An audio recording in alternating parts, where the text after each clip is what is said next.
Good morning, students.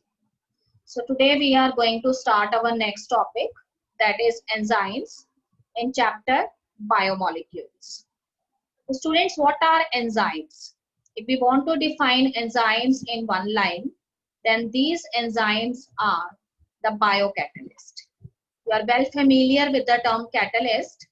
A catalyst is a substance which, when participate in a chemical reaction, it always enhances or increase the rate of a chemical reaction without being consumed in that chemical reaction. That means the main aim of catalyst or the main function of catalyst is to increase the rate of a chemical reactions.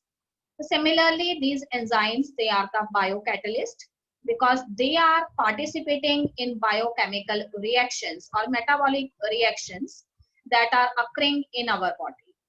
So if we are talking about their nature, what are these enzymes actually? Students, these enzymes are generally proteins in nature, but sometimes the nucleic acids, because of their variety of structures, these nucleic acids, they also behave as enzymes.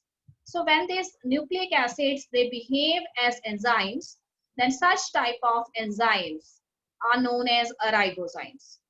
But one thing you take it in your mind that 90% of enzymes, they are proteinaceous or made up of proteins. So if I am saying that an enzyme is a protein in nature, and you know that protein has variety of structures such as a primary structure, secondary structure, tertiary structure, and quaternary structure. So this means enzymes, they also exhibit all the four types of structures. But are these act as enzymes when they are present in all the four type of structure? Then the answer is no. The proteins, when they are present in their tertiary structure, then they generally behave as enzymes. You are well known about the tertiary structure, that in tertiary structure the proteinaceous threads, it folded upon itself and forming numerous crevices or pockets. So these crevices or pockets, which are generally the fold of the proteinaceous thread, these are actually the active sites. So always remember, an enzyme has an active site, and at this active site, which is actually a pocket-like structure, what binds the substrate bind? Here I am using the word substrate in case of a biochemical reaction for a reactant. As you know that in a chemical reaction, reactants are present, and these reactants, they later changes into product. Similarly, in a biochemical reaction, these reactants are substrates, and these substrates, they must have to be bind with the active site of the enzyme. And when these enzymes, they enter in the chemical reaction, the only job they perform is to change these substrates into the characteristic products. And how they do this, that I will tell you very soon. Okay, student, so you must remember, when the proteins, they are present in their tertiary structure, they generally behave as enzymes. And here so many folds of protein thread is there, and when these folds, they are formed, these folds are generally known as the crevices or the pockets. And such pocket like structures, they are actually the active site or the binding site for the substrate on the enzymes. Okay, student, see here the diagram of the enzymes and substrate, that is visible to you, that how a substrate, it binds with the active site of the enzyme. So see here, this enzyme has so many pocket-like structures or fold present over its surface. So these folds are actually the active sites. And when this substrate, or you can say a reactant, come, then this reactant, it tries to bind itself with these pocket-like structures or crevices. So in order to bind itself successfully with these active sites of the enzyme, these substrates, they do necessary modifications. As well as there are certain changes also happens in the active site. And because of these modifications, both in the substrate as well as in the active site, there is a tight connection between the substrate and the enzyme at the active site. So see here in the second diagram, the substrate, it gets binded with the active site of the enzyme, and what happens? A substrate complex is formed, or in other words, you can say an enzyme substrate complex is formed. Okay, students, see here the active site, it also undergoes changes when the substrate, it gets binded with the these folds or crevices, which are actually the active sites of the enzymes. So modification takes place both in the substrate as well as in the active site, students. So here you see that when it successfully bind with the active site of the enzyme, then a enzyme substrate complex is formed. So after this enzyme substrate complex, when it gets formed, what the enzyme do actually? So this enzyme, it starts its job. It starts converting the substrates into the respective product. So this enzyme substrate complex can be considered as a transition state, a short-lived state, in which the bonds which are present previously between the reactants or the substance, reactants or substrate, they get break, and the formation of the new enzymes between the new formed product is formed. So this is a short-lived phase where some of the previous bonds, they get broken and some new bonds are formed. And when the enzyme, it converts most of the substrate into the product, then this enzyme substrate complex, it finally changes into the enzyme product complex, that is EP complex. And when the enzyme has done its job completely, then what happens? This enzyme, it gets separated from the product, and the products are released in a chemical reaction. And you know very well that in a chemical reaction, an enzyme cannot be consumed. It remains as it is and get ready for the next reaction. That's why when all the substrate, they gets converted into product, then the enzyme, it gets separated, and in this way this enzyme is now ready to catalyze some another reactions. Okay, students. Yes, students, see here I have shown you some other features, that all enzymes, they are proteins, that I have told you earlier. You are also get familiar with the mode of action of these enzymes. Now an active site in a protein is actually the pocket-like structure that I have told you earlier, and at this active site the substrate, it gets binds.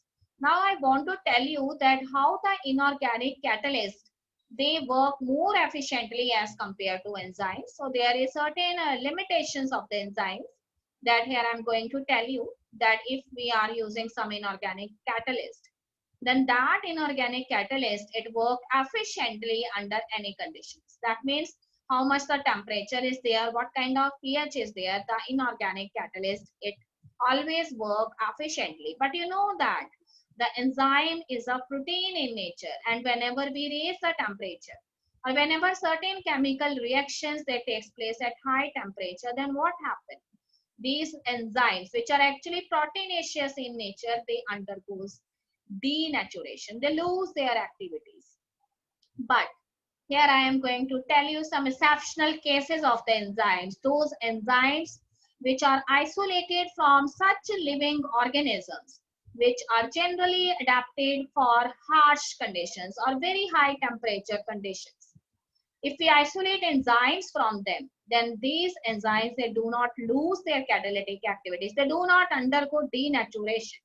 Even they can successfully catalyze their chemical reactions even at 80 to 90 degrees Celsius. So that is quite surprising. Okay, student, here I am going to show you the flow chart regarding the classification of the enzymes. So have a look over it. So enzymes, we have divided broadly into two categories. One is the simple enzyme and second is the conjugated enzymes. Student must remember that simple enzymes, they are only made up of proteins. So we have so many examples like pepsin, trypsin. We have heard the name of these enzymes in the process of digestion, you know very well. And conjugated enzymes, another name for the conjugated enzymes are the hollow enzymes. So what is the special feature of these conjugated enzymes? That these conjugated enzymes, they are made up of protein part as well as non-protein part. The students, the protein part of these conjugated enzymes, they are actually known as the apoenzymes. And the non-proteinaceous part or the non-protein part, according to the binding of this non-protein part with the proteinaceous part or apoenzyme, we have divided the non-protein part into three further categories. Number one is coenzymes. What are coenzymes, students? So these coenzymes are the non-protein part which gets binded with the apoenzyme or the protein part. But how it is binded with that apoenzyme? That it is loosely attached with the apoenzymes. And their main component of this coenzyme is generally organic in nature. So organic part of the enzyme, it is loosely attached with the apoenzyme. So many examples are there, so many vitamins that behave as these coenzymes. Then we have AMP, that is adenosine monophosphate, then ADP, adenosine diphosphate, then NAD, NADP, then FMN, then FAD. Okay, student, all of these are energy rich molecules. We will learn about these NAD, NADP, FMN or FAD in the chapter we are later going to study, that is cellular respiration. And what is a cofactor, student? This is again the non-protein part. Here it is also attached loosely. And the main component of this cofactor is inorganic elements or some metallic ions. So it may be iron, magnesium, zinc. So all of these, they act as the cofactor. Okay, student, prosthetic group. How the prosthetic group, it actually differs from the coenzyme and the cofactor. The main thing regarding the prosthetic group is that again it is a non-protein part which gets binded with the protein part of the apoenzyme, but it is attached with the protein part or apoenzyme tightly. It is tightly attached with the apoenzyme or the protein part. So it may be organic or inorganic in nature, and it cannot be easily separated from the apoenzyme or the protein part. So coenzyme and cofactor, they are loosely attached, but prosthetic group is very much tightly attached with the apoenzyme, which is the proteinaceous part. So all of these three, coenzyme, cofactor and prosthetic group, they are playing a significant role in the activity that is done by the enzyme when they behave as a catalyst in biochemical reactions. Yes, student, one graph is visible to you. So here I am going to show you that how the enzyme, they actually behave as a biocatalyst during a particular biochemical reaction. So students, you have also seen this graph in your chemistry class in chemical kinetics when you study about activation energy, whether in chemistry or physics. You have heard the term activation energy. You are well familiar with the term potential energy. What is the rate of a chemical reaction, student? So as the beginning of the chapter, I have already told you that an enzyme is a biocatalyst. And you know that a catalyst is a substance which increases the rate of the chemical reaction without being consumed in that chemical reaction. So here I have shown you two axes. One is x-axis and other is y-axis. The x-axis here shows the progress of a chemical reaction, and the y-axis here shows the potential energy during that chemical reaction, student. You always know that in a chemical reaction, the substrates are there. Substrates are actually the reacting species. And later on, these substrates or the reactants, they have to cross an energy barrier. And this energy barrier, when they cross this energy barrier, then only they get converted into products. So there is an energy difference that is present between the location where the reactants are present and the product. So the reactants, they get converted into product only when they have to cross this minimum possible energy that is required for these reactants to participate in the reaction, to initiate a chemical reaction. So student, this energy is known as the activation energy. And here the reactants, they have to cross an energy barrier, and that barrier is known as the activated complex. So here you can see substrate are there. They are present on one side of the reaction, and these substrates, they have to cross an energy barrier. So here I have shown you two situations, and you are very much familiar with the first case, that here we are not using any enzyme. So I have written here that activation energy is very large in the first case, because the height of the slope of the first graph, it shows that the reactants, they must have to cross a large energy barrier, because here no enzyme is involved. So what is the activation energy, student? Activation energy is the minimum amount of energy that should be supplied to the reactants of a reaction, so that they can easily cross the activated complex or the energy barrier, and they gets converted into product. And you are well familiar, student, that there are two chemical reactions, two types of chemical reactions. These may be the exothermic reactions or endothermic reactions. Those reactions in which large amount of energy is liberated, they are known as the exothermic reactions. And those reactions which absorb certain amount of energy for their progression, that are known as the endothermic reaction. So in the first case, there is a large energy barrier. This means to initiate this particular reaction, to activate the reactant of this particular reaction, we have to provide certain amount of energy. The reactants, they need certain amount of energy. So this minimum amount of energy which should be supplied to the reactant, so that they gets converted into product, that is known as the activation energy, student. This equation was first given by the scientist Arrhenius. So he tells us about the activation energy, that every reactant must have a minimum amount of energy, and they have to cross an energy barrier related with that activation energy, then only they get converted into product. So when we are not using the enzyme, that chemical reaction has a large energy barrier or activation complex. So here the reactants, they need much more amount of activation energy, and that much energy, unless that much energy is not supplied, the reactants will not get converted into product. Okay, students, see the second case, students. So here the substrates, they have a very less amount of activation energy. They need very less amount of activation energy, because here the one enzyme, they get participate in the chemical reaction. And what this enzyme do actually, this enzyme helps the substrate to lower the amount of the activation energy. That means the amount of activation energy here lowers down because of the presence of enzyme. And this enzyme, it helps to cross the reactants, this energy barrier, and these reactants, they can easily enter into the product. So here the reactant, they need very less amount of activation energy to cross the energy barrier. So you see that, student, those chemical reactions which generally get completed in hours, you can say month or years, these reactions, they are completed within few seconds when we use the enzyme. So here I want to tell you one example of synthesis of carbonic anhydrase. You have heard this reaction when we study the process of respiration in 10th standard. So you know that carbon dioxide and water, they gets reacted with each other, and carbonic acid is formed. So here one enzyme is catalyzing this reaction, and that enzyme is carbonic anhydrase.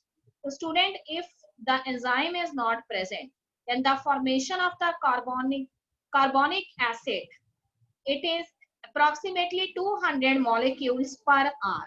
But when the enzyme carbonic anhydrase, it catalyzes this reaction, then in 1 second, or you can say few seconds, 600,000 molecules of carbonic acid is formed. So such a power of enzyme here is. So the power of the enzymes is incredible in nature. So those reactions which takes very much time to complete these reactions, they are just done in few seconds by these enzyme students. So here, students, I have shown you the mode of action of the enzyme. So here you see that the reactants are present. Suppose A and B are the two reactants. So here A and B, they have to cross this big energy barrier, and for this big energy barrier which is present between the reactants and later the location where they have to get converted into product, this energy barrier is known as the activated complex. Okay, student. So when we are not using the enzyme, the energy barrier, the height of the energy barrier is very high. But later on in the second case, we use the enzyme. What happens? The substrate or the reactants, they get binded with the enzyme. They need low amount of activation energy, which is easily available, and they rapidly gets converted into the enzyme substrate complex. So here I want to tell you that this enzyme substrate complex is actually the complex when the substrate it gets binded with the active site of the enzyme. So here the substrate it successfully bind with the active site of the enzyme, and as a result an enzyme substrate complex. I have already told you that it is a transition state. It is a short-lived stage because at this stage the enzyme they usually breaks the previous bonds that are present between the substrate or the reactant molecules, and they are also converting these substrates to new product. So this means on one hand the previous bonds they get broken, but on the other hand new bonds they are formed. So when all the substrate they gets converted into the product, then this ES complex it later changes into the EP complex.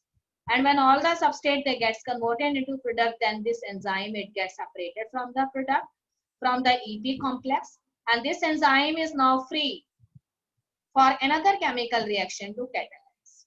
So here they release the product. So in this way, A plus B, which are the reactant, they have to cross a shorter energy complex or activated complex to get converted into product. And who helps them? So the enzymes, they help them. But in the first case, there are no enzymes present, students. So that's why here enzymes, they are not generally present. So the energy barrier, that is very high. So the reactants, they need much amount of energy to cross this energy barrier, and it takes a long time to complete this chemical reaction. So those reactions which takes months or years to complete these reactions, they are done by enzyme. They are completed by enzymes in few seconds. So in the upcoming lecture, students, we are going to study about the lock and key model of enzyme, classification of enzymes, and what are the important uh, non-protein parts, which may be cofactors, coenzymes, prosthetic groups, how they affect the activity of the enzyme. Okay, and we will also study about how the inhibitor they decline the enzyme activity. Students. Okay, read your chapter carefully, students, and go through this topic. I am quite hopeful that the things are clearer to you. And that's all in today's lecture, student. Have a nice